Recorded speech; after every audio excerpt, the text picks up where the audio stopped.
The mission in Chicago was accomplished. And now, the flock of birds, they're flying.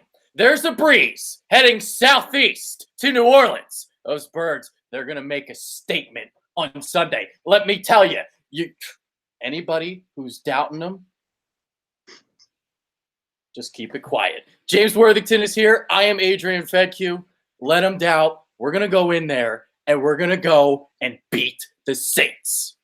Yes, sir. Yes, sir. You know what they've been saying, man? They've been wearing their ski masks. They're saying it's Robin season. It's pretty ironic. Sean Payton decided to wheel in the Lombardi Trophy with a nice cold $225K in there. I think they're about to go have a little bit of an armed robbery and take that thing right out of their hands. Can't wait. That's how you start the show, baby. Oh, yeah. Let's go. I'm excited, man. We're back. You know what? We beat the Bears. A lot of people thought we had a good chance. This is going to be the biggest test. I think if we're able to go all the way, this is the toughest game. In New Orleans, they stomped us last time, but there is the revenge factor. These guys are a different team. They're hungry, and they haven't forgotten. The score got run up on them. They didn't forget that. So I'm excited to see how they come out. They didn't forget. And that night, this Sunday night, it's going to be a night that the city of New Orleans doesn't forget. They keep bringing it up. Nobody has ever come to New Orleans and beat Drew Brees in the playoffs. Okay, all right.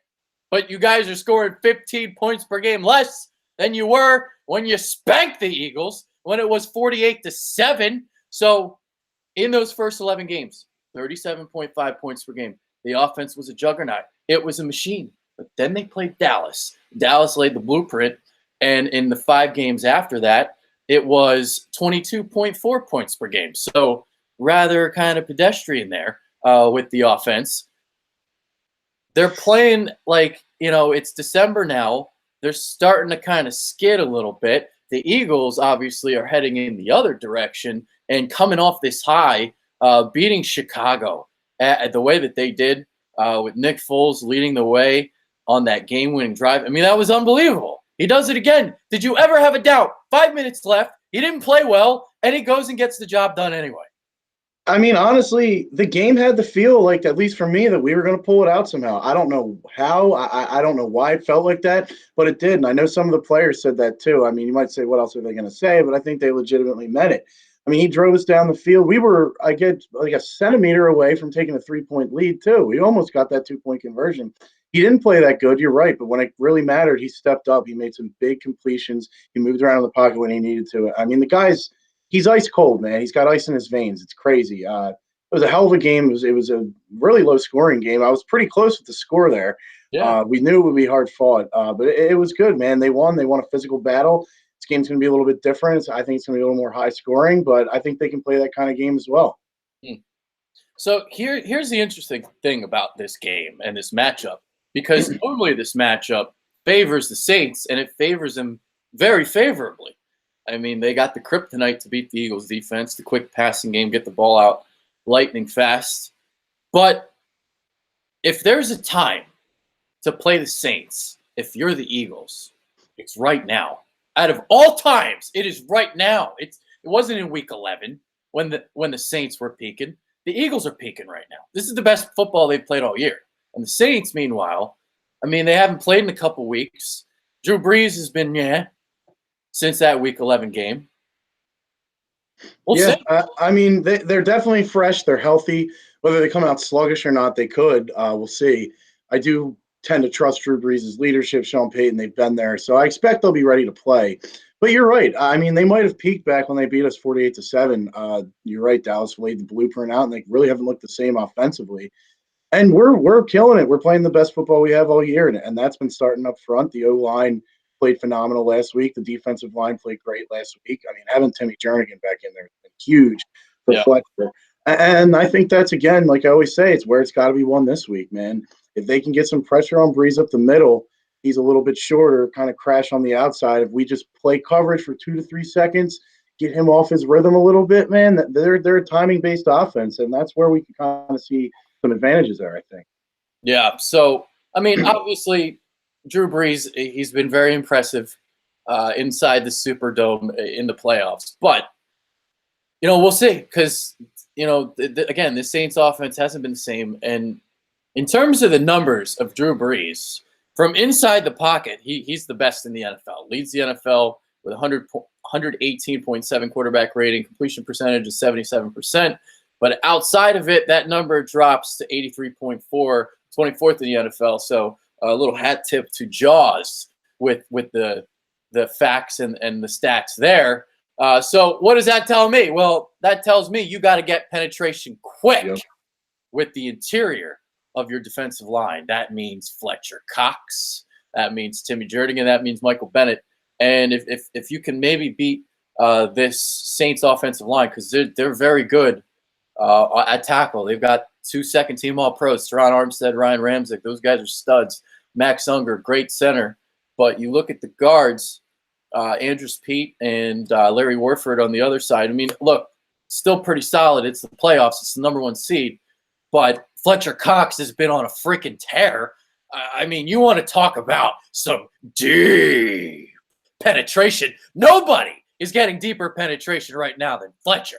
And if he can work some magic on Larry Warford and beat him immediately, it's about beating the guards immediately to force the pressure on Drew Brees. And that's how you got to rattle him. Because if you try to attack him from the edges and the defensive ends, I mean, he's getting the ball out so quick, it may not mean anything.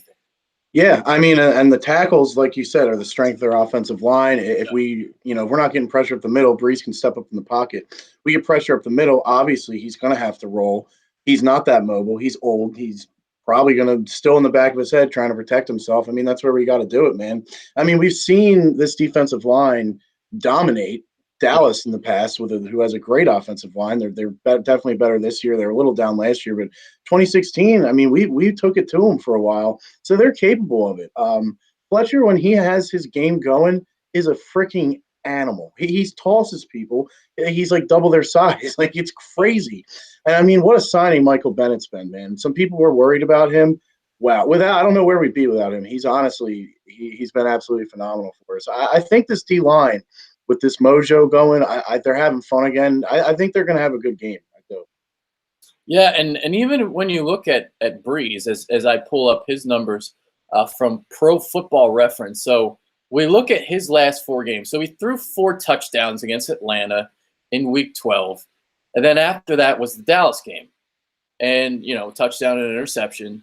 Following week against Tampa Bay, touchdown and interception. Carolina the week after that threw a pick.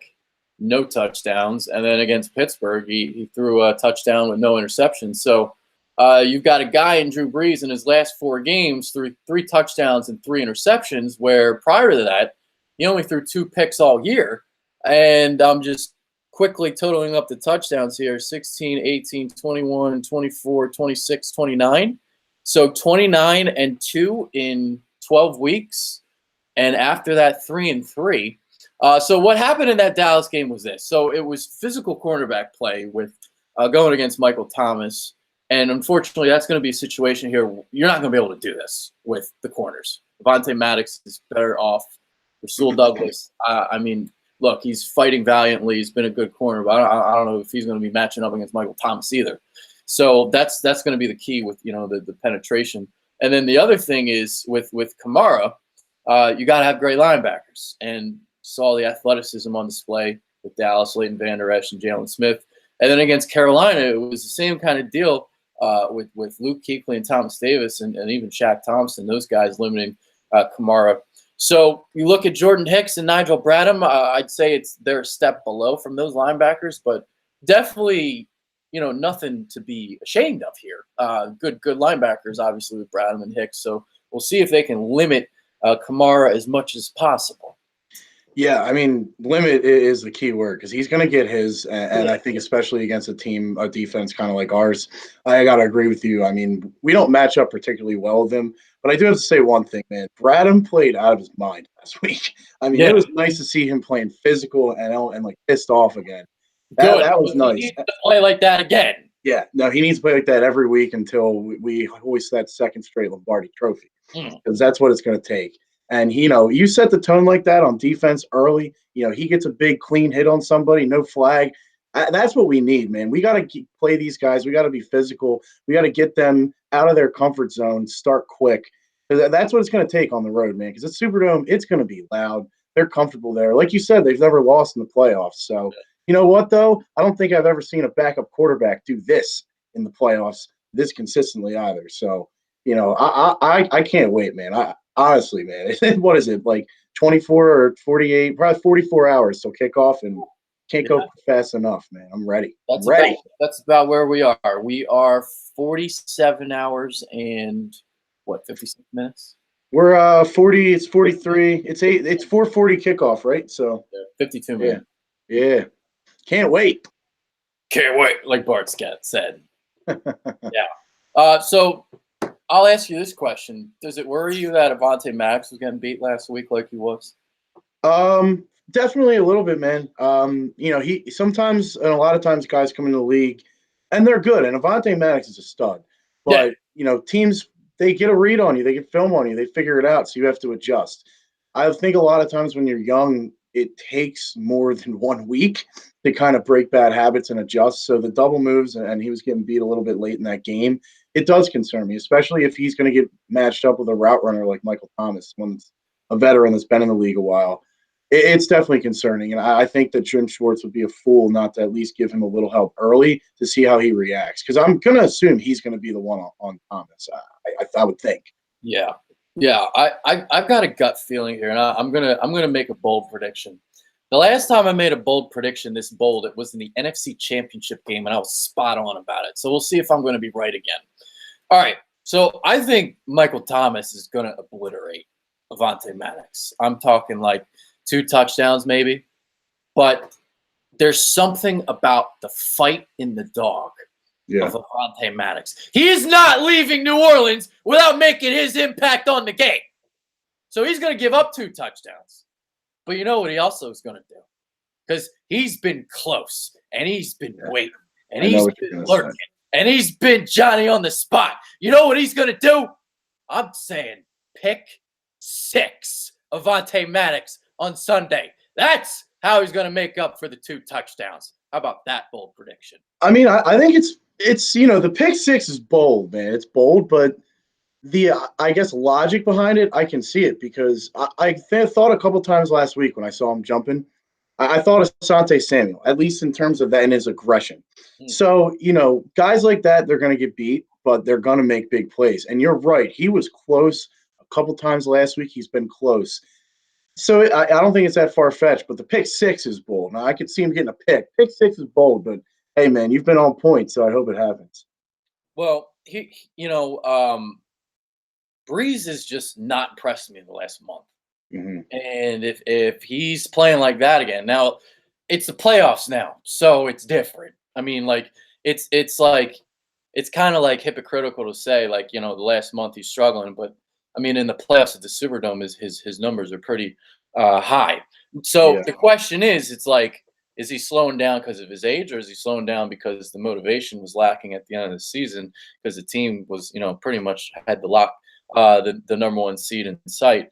I do think I think he started playing a little worse because of the blueprint that was laid on Dallas. I think there is something to that.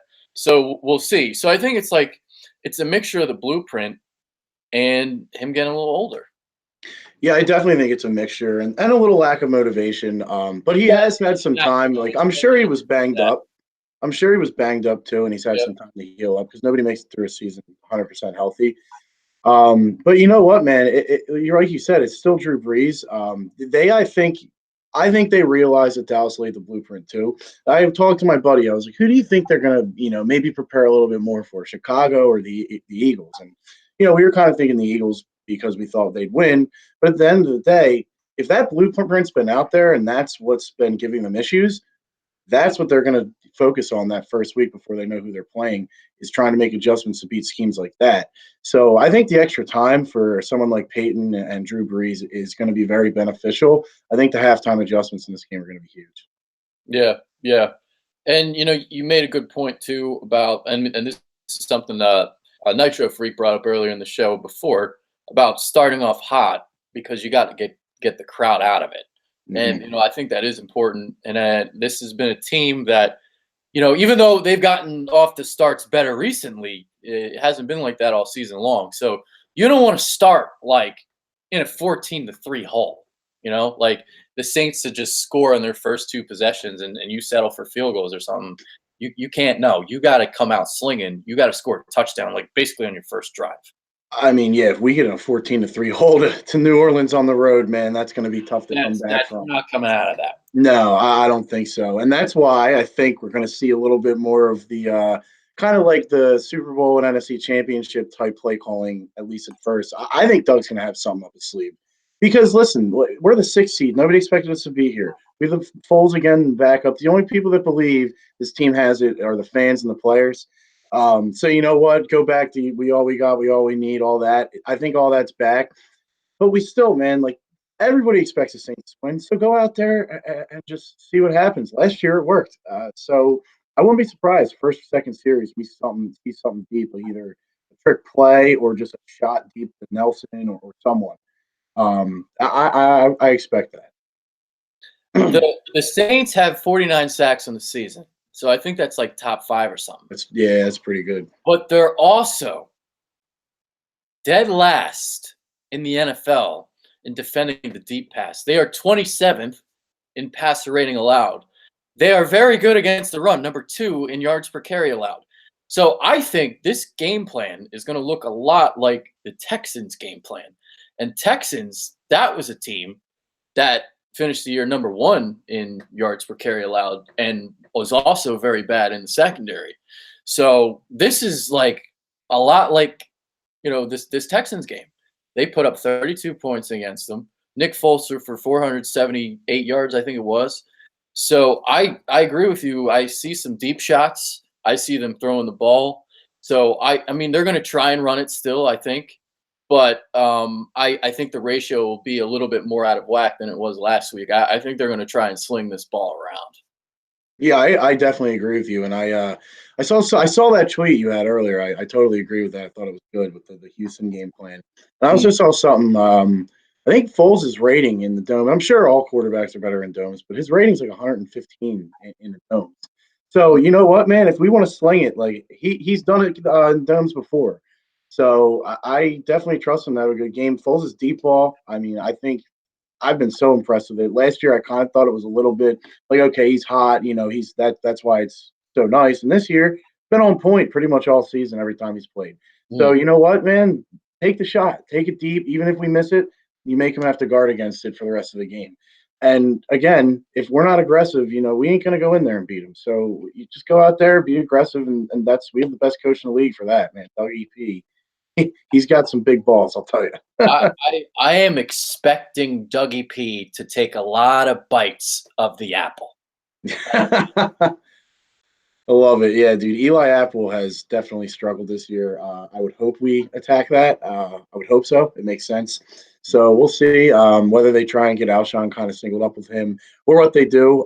Lattimore, I know, hasn't had as great of a year, but he's still really good. Yeah. So I kind of want to try to stay away from him. But yeah, Eli Apple's definitely a weak point. He's definitely looking like a bust right now. Yeah. I would agree. Now, in terms of their pressure, I mean, we know about Cameron Jordan, but look at like what the Eagles have faced coming in here. Khalil Mack. I mean, both of the tackles, Mac Daddies, no sacks for him. Aaron Donald, 0 sacks. J.J. Watt, 0 sacks. And those guys are better than Cameron Jordan. So you got Cameron Jordan coming in here. He's very underrated. He's a great player. Plays with heavy hands. He's great, equally great against the run and the pass. Sheldon Rankins is hell of a player too, I think. He's, again, kind of like Cameron Jordan. He's equally adept at both pass rush and stopping the run. I think he had 8 sacks in the year, if I remember correctly. And he and I think it's Tyler Davison, the other one that's inside. They both let Demario Davis kind of roam around and do his thing. So they got all 3 levels covered with the defense, and you got Marshawn Lattimore. So it's an underrated defense, but you can throw on them if you protect Nick Foles, which this line has shown that they can. Definitely, man. And honestly, After what I saw last week, I'm not afraid of any defensive line, man. Like, I Yeah, think we went against the best defense we'll see all season. We went yeah, into there and we won, and our O line dominated. Now, I saw a couple times early, Jason Peters was like standing around. He almost like he set his pass set, took like 2 steps, and then let the guy run around him because I guess he thought Foles had the ball out. And I was really mad seeing that. I was like, you got to be kidding me. And I saw him, he was walking off the field at halftime. He looked kind of stiff, and he had picked it up a little bit. I don't know what they did. He came out in the second half, and he was moving so much better. And then they put Khalil Mack over him, and he started playing out of his mind, man. I mean, a couple times, we did get beat on the inside. They made some inside moves on us, but it didn't come out and didn't bite us in the ass. Like they protected Foles, they kept them upright. Like you said, Mack had no sacks. So, and then what we've done with Donald, J.J. Watt, like it's unbelievable. So while I definitely agree with you, the Saints have some talent and they're a little bit underrated, especially up front. This offensive line's back, and God, am I happy because that was the most frustrating point I think of the entire season was how bad and inconsistent they played. And now I think we're starting to learn they were just banged up. They were banged up, and now they're healthy. yeah. I mean, that's a good point. Because, dude, like defenders were getting through immediately. I Yeah, mean, whether it was Carson Wentz, even Nick Foles, the first 2 weeks, they were sidestepping pressure like a second after the snap. It was that bad, and it was all five of the linemen. Now they're all working beautifully in unison. Jason Kelsey, first team All Pro, deservedly so. I mean, he's been unbelievable. And Lane Johnson, I believe he was first team All Pro as well. Correct? I actually don't think he was this year. No, I no, think it never was mind, never Mitch. mind. Yeah, Never he mind. was That was last I year. got confused. Actually, you know what happened? Because I looked at a freaking All Yeah, Pro last year. Because I saw that too. I was like, wait, he made All Pro because he didn't play like an All Pro this year. yeah. Well, and what's funny is, and that's what I was about to say is that was the most concerning one. I was like, what the hell is going on with Lane? Yeah, Because yeah. he's young, It he's was in his prime, he's bad. not supposed to do this. Yeah, So that groin or whatever he had going on at the beginning of the year, that definitely lingered. But you know what? We got healthy. That's a credit to the coaching staff and the training team. I was at one point saying, "What the hell's going on with the trainers and the medical staff? Why are we getting so hurt?" But you know what? We're healthy, man. We're healthy, and that's all you can ask for going into the playoffs. So yeah, yeah. And you know who else is healthy? Timmy Jernigan. You know, we kind yeah, of brought him up. Sidney Jones also. They're saying he might play this week. If I were the Eagles, I am only playing him if there's an injury. yeah. I mean, it's been a shame. He's looked good at times, but he's just been so inconsistent, and he's been so in and out of the lineup with lingering injuries and hamstrings. You don't know if he's been playing hurt, and that's why he's looked bad. Obviously, against Dallas, he was playing hurt. But it's head scratching. I don't know. He has all this talent, but he's just never been able to kind of get back into the rhythm and stay healthy. And I think that's the biggest thing for him is he needs to get a full season under his belt as an NFL player. The talent's there. I mean, the tape in college doesn't lie. He's moves around when he's healthy. I think he moves around pretty good, but it's just been disappointment. But I agree with you. I mean, this is a team that got you there. He definitely contributed, but we won last week without him, and I don't think you make any lineup changes. I mean, obviously, besides I still will advocate for Wiz over Say Malu, but that's another debate. Yeah, yeah, I'm 100% with you there. So yeah, it's same deal with me with Jones. I mean, uh, I feel different than most people. I think there are a lot of people out there that think he's a bust already, and a lot of the reason is because of the PFF numbers. They don't look good, and like PFF is very misleading. I But agree. yeah, but like that's what people want to look at. That's the sexy stuff for people. Whatever. If you want to jerk off to that, that's fine. Well, it's the But same. Sorry, go ahead. yeah, but like what I was gonna say is like beginning of the year, I thought he looked pretty good in the slot. I thought the slot he showed the mirroring skills. I thought he looked a lot better, and then once he kind of moved outside and he didn't look good. That's when he started to struggle. And then the Saints game, that's when he was like he had the hamstring injury, and it was just it looked bad at times, but we'll see. I mean, they say that it takes 2 years to really fully recover from an Achilles injury. So it's like people that use that excuse for Carson Wentz aren't really using it for Sidney Jones, which is kind of funny to me because like there are a lot of like the Carson Wentz worshippers. Well, if you're going to use that, then shouldn't Sidney Jones get it too? So I think next year we'll see a better Sidney Jones. Whether or not he's going to be better than some of these other options, I don't know. Because like right now, I'm in love with Avonte. Avonte, dude, I'm saying he's got top 10 potential. I think he's that good. Like he's basically going to become what maybe Sidney Jones was supposed to be. Yeah, and it's funny. What I was going to say is the same thing. Like people that use that argument with Carson Wentz, like he wasn't healthy, give him another year. As you got to give Sidney Jones that. Like, I played sports. I didn't play obviously at college or the NFL level, so I can only imagine this factor is even bigger. But when you start off hurt or you start off slow, it can take you a little bit to get into the rhythm of things. It can take you 4 or 5 games to really get into like in-season shape and just get there mentally and everything. He's never fallen into that just rhythm. Like he's always on and off the field, on and off the field. And so I'm still, Jerry's out on him. I want to see him next year. I agree with you. Same thing with Wentz. Like he still went for 21-7 on a down year, but I'm not judging anything I saw this year off it because he wasn't healthy. So I totally agree with you there, man. And I agree. Avonte Maddox, he's got big time potential. And we alluded to it, a little bit before with him getting beat, but I think he'll adjust. He's a gamer. He plays hard. So I really like him too. I think we said it last week. I said he might be what we thought Sidney Jones would be. So I totally agree with you there. Yeah.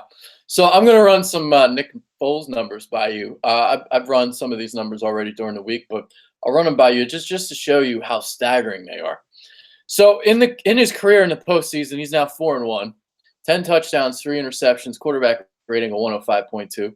His numbers on third and fourth down in the postseason. I mean, this is just like unbelievable. Yeah. This is like fucking Zeus. 40 of 52, 522 yards, 6 touchdowns, quarterback rating of 146.5. Like that's absolutely mind blowing. That is absolutely mind blowing. It must be the best ever. Like better than Brady. It's better than Brady. It probably is. Like that's incredible. Yeah. Has he thrown a pick? Has he even thrown a pick on third and fourth down? No. 6 touchdowns, no picks. Added that touchdowns last week too with that Golden Tate play. Did you hear? Did you hear Golden Tate didn't even know what the play was until he? I saw that on the mic. I that's unbelievable. So that's why Wentz was smiling so much because he told him on the sideline. Yeah. Because I watched that initially and I thought it was an amazing route because like Wentz said in that clip, like he gave him the look back. But he was looking back to see what Foles was doing. Yep.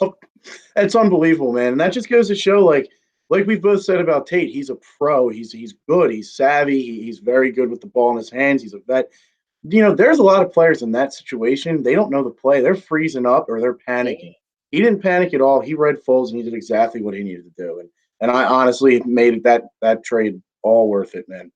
Absolutely. I mean, that's what you look for in the playoffs. That's why you make a trade like that. Yep.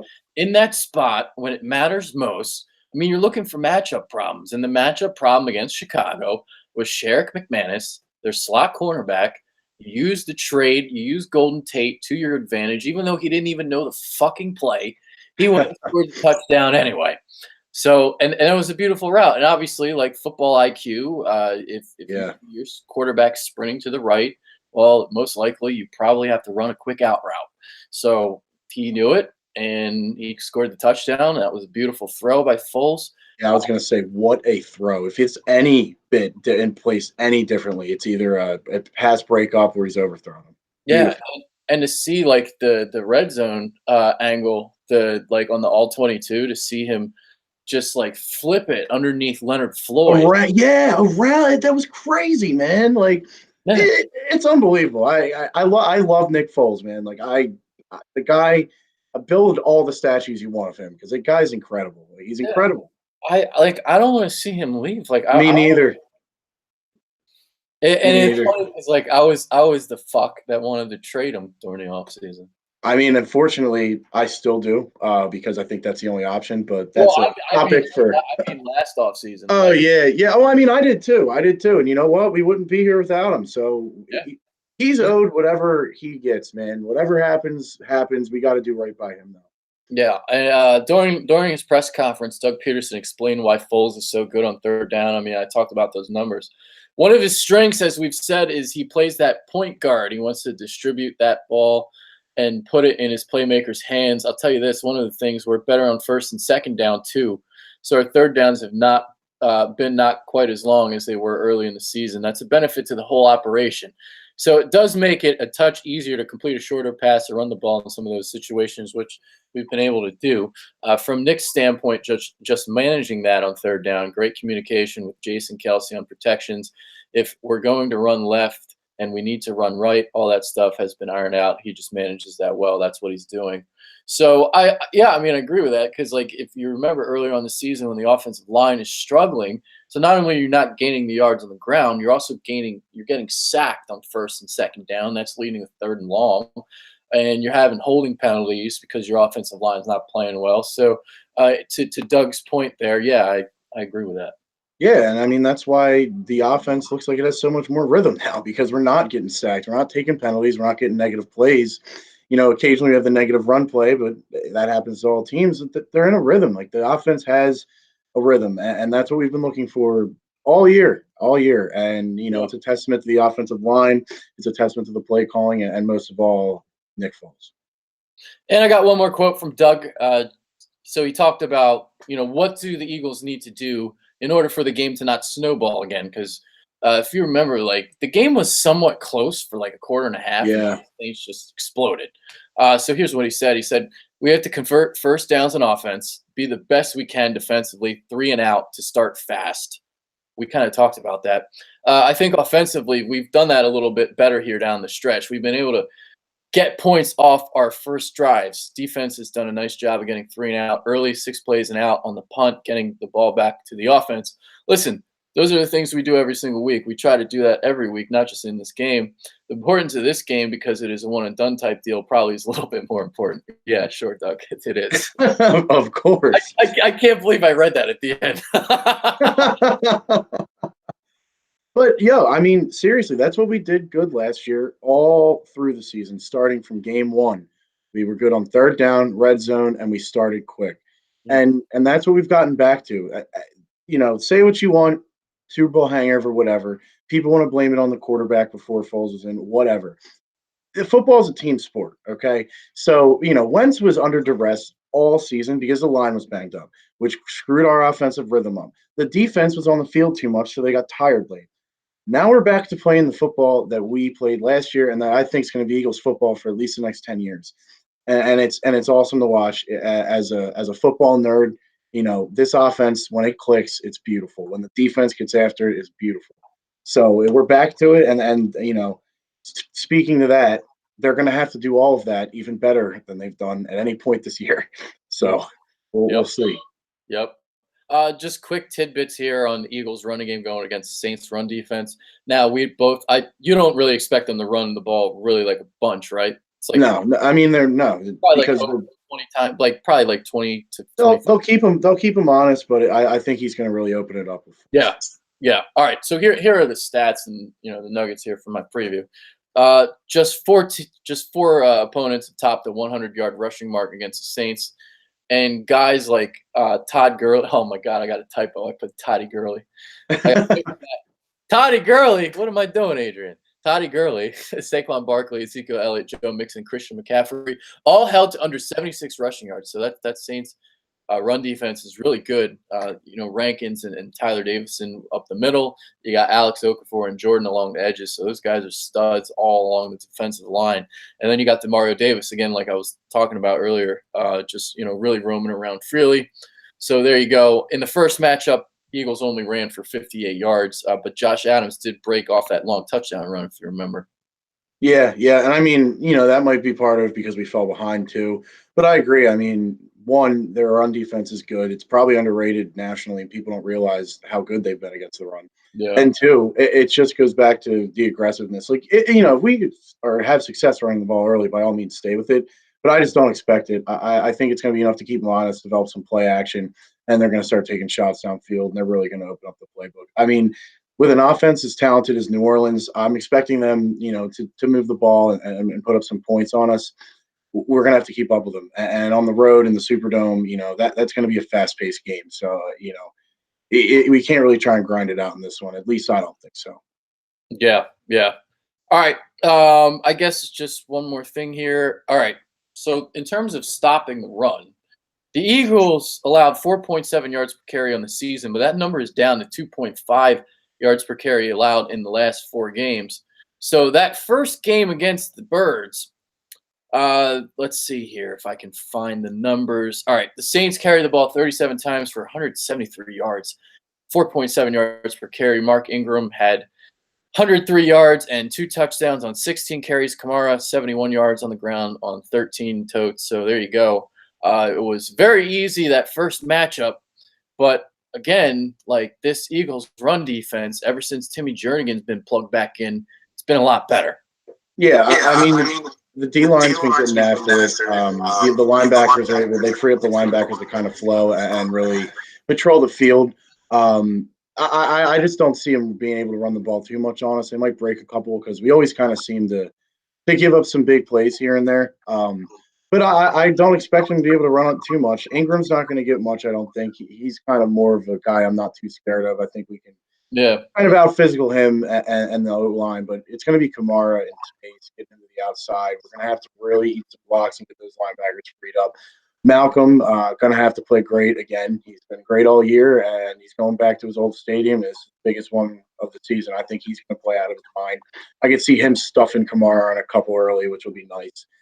So we'll see. But, yeah, like I said, I think it's going to be a high-scoring game. I think it's going to be a lot of passing because both teams' weakness are in the secondary.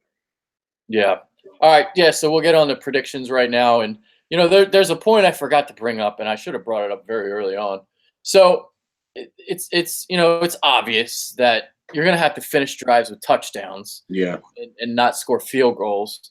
But when you look at the red zone defenses of both teams, Eagles are number 1 in the league, and the Saints are 24th. So you look at the Saints' red zone defense, coupled with the fact that it's not really a good pass defense. I mean, there's an edge here for the Eagles if they can take advantage here of the red zone defense, because both teams are going to move the ball, but who's going to limit more field goals? Exactly. Yeah. The numbers, the Eagles defense favors in this matchup. Yeah, I mean, we have a great red zone defense. I knew it was good from watching. I did not know it was number 1. That was really surprising when I heard that stat. And the Saints, we can exploit them down there. I mean, obviously, we talked about it earlier. Eli Apple is weak at the corner spot. And Marshawn Lattimore has kind of been a little more inconsistent this year. So I think there's definitely things to be had down there. I mean, we have Zach Ertz, we have Dallas Goedert, 2 big bodies. We have Alshon in the red zone. So I think that favors us. And, we talked about big plays. Like, some people might think big plays is this 80-yard touchdown bomb. Like, at least what I was talking about is like 25, 30, 40 yards where we're taking chunks of the field, but we're getting down into the red zone. Like, we might have 1 or 2. There might be 1 or 2 on the game where there's a long touchdown, but it's going to be chunk plays. And then when we get down there, it's going to be which team can take advantage of it more. And those numbers are very promising for the Eagles. So, when I heard that's the first thing that started shifting me towards, what? We've got a better chance than a lot of people are giving us credit for. Yeah. So I can see a situation here where, like, the Saints may even have more scoring drives because they may kick more field goals, but the Eagles are going to score touchdowns. I have a really good feeling about that. I think the Eagles are going to be scoring touchdowns here, and the Saints, they're going to get their touchdowns too, but there's going to be more field goals mixed in here. Yeah, for sure. I mean, and that's the only way I think we are going to win. We need to limit them and hold them to 3, and we cannot afford to take 3. We need 7. I really don't think it's an option. Like, early on, obviously, take 3, close game. You're going to have to take some points sometimes. I wouldn't be surprised to see Doug go for it in a situation where some people are going, whoa, what are you doing here, Doug? I expect a lot of that. Yeah, and you know what? It's because that's the way we're going to win. We're not going to win playing cautious. We're not going to win taking the points. There's a time and a place for both. And I think we're going to see Doug back to that very, very aggressive self. Because, like I said, that's the only way we're going to win this game, because it's in the Superdome. If it was in Philly, I would have a completely different mindset about it. But it's in the Superdome, man. It's a fast-paced game. So yeah. What's your score prediction? Well, I told you before the video that if I had a gun held to my head, I would have to pick the Saints, because the Saints are my Super Bowl pick. I had the Saints over the Chargers since before the playoffs, but talked myself into it, man. I did. Just talking that intro, I talked myself into it. You can keep it real. You can pick. No. Dude, I've been back and forth, man, and I'm not just being a homer here. Like, I literally just talked myself into it with that intro, with the stats, with everything. Dude, I'm going the Eagles. I'm going 30-27. Every Monday, I give a score to my one group chat where I think how the Eagles will win with the squirrel bee if they win.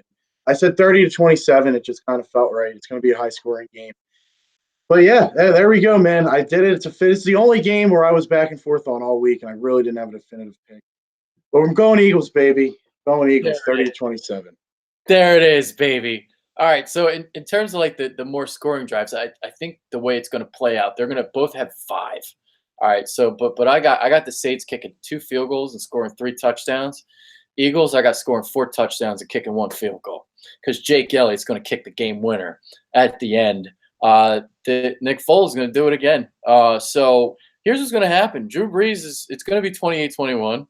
Drew Brees is going to tie the score up about, I don't know, say minute and a half left. And Nick Foles, coolly calmly, Jake Elliott, 38 yards, game winner. Eagles win it. Shock the world, baby. I like it. We're pretty close again on our score, man. We've been pretty in stride with that for both the games. I think you had, 20-17 or something like that last week? 17-16. What are you going, 31-28? Yeah, so, and they're going to get a 2-point conversion. Yeah. 28-20, I fucked that up. Yeah, whatever. I mean, I know what you're saying. So yeah, we're pretty much on point there, man. And that's the way they're gonna have to win. It's gonna be a score like that. I think the longer the game stays lower scoring, oddly, I think it favors the Saints because that would signal to me that our offense is out of rhythm, that they're off. And I think anytime the way the game goes like that in this kind of atmosphere, it's going to favor the home team. Obviously, last week we proved we could grind it out. This game's a completely different feel to it. I think it's going to be a shootout, so we're going to have to put up some points.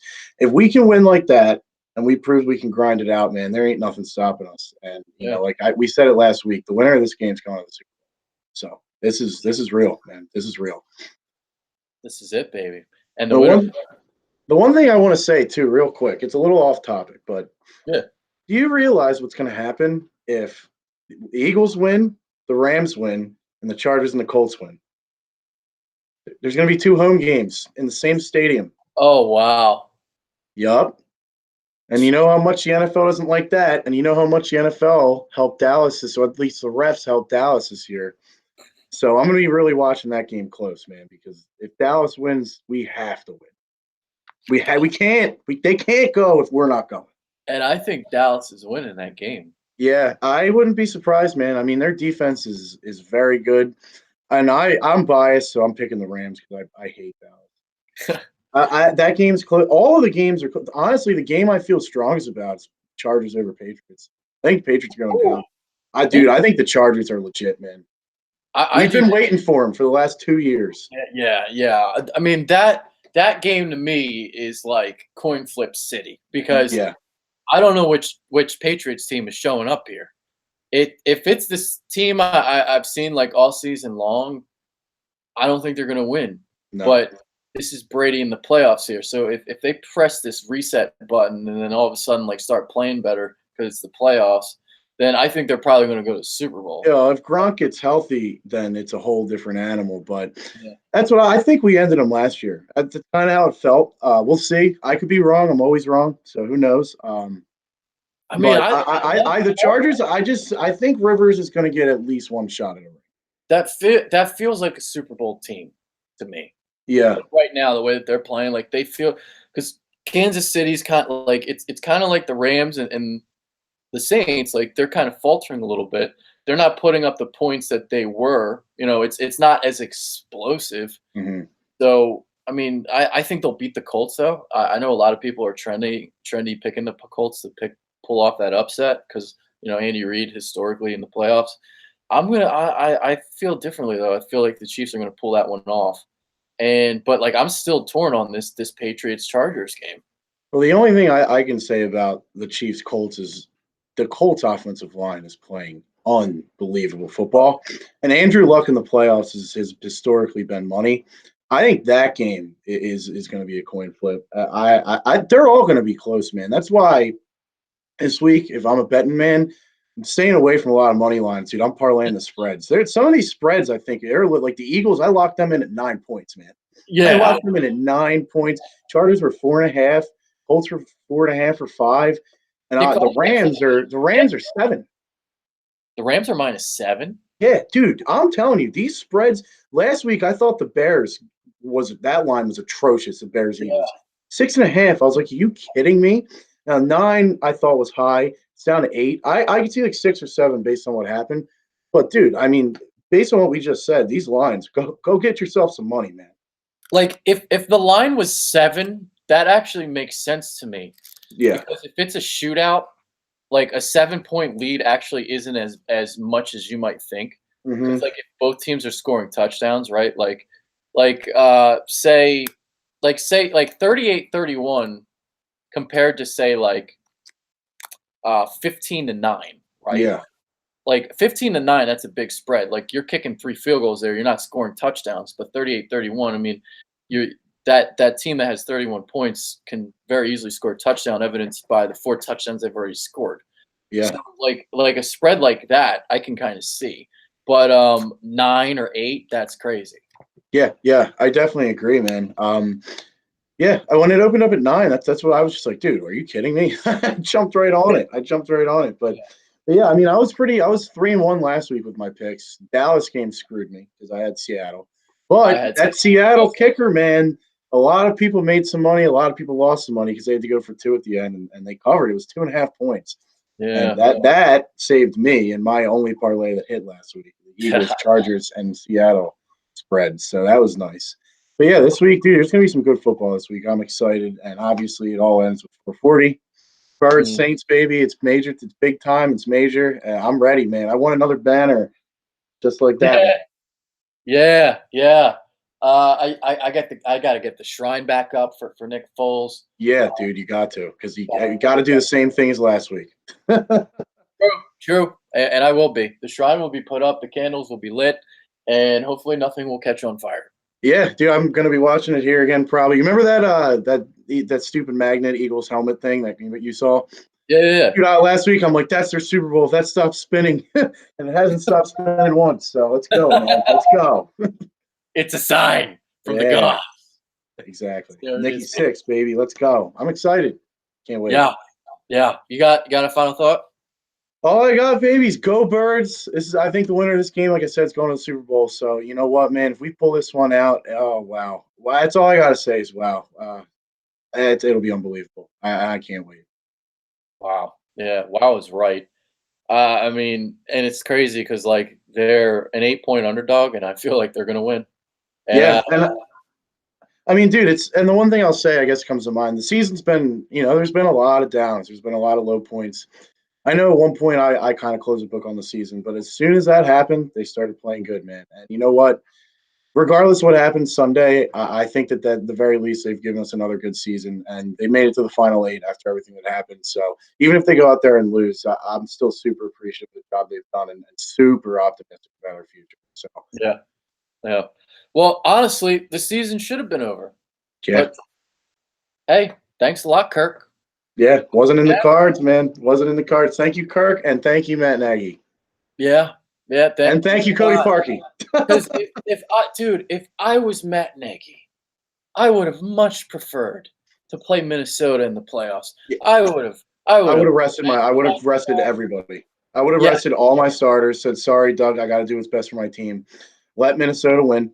And because he knew the Rams were going to beat the 49ers for the most part. I mean, at least I thought it. And, at halftime, at the very least, the Rams were killing them. Pull your damn starter. But whatever. I'll take it, man. It's just like we said at the Phillies and the Cardinals in 2011. Same thing happened. That's exactly what's happening right now. They're just red hot. They're scoring the 3rd most points in the league, I think, since week 11, since that drubbing. So defense getting hot, run defense getting hot. They're getting after the quarterback. Everything is clicking at the right time. And that's going to mean the first L for Drew Brees at the Superdome. Can't wait for it. We're out. Peace.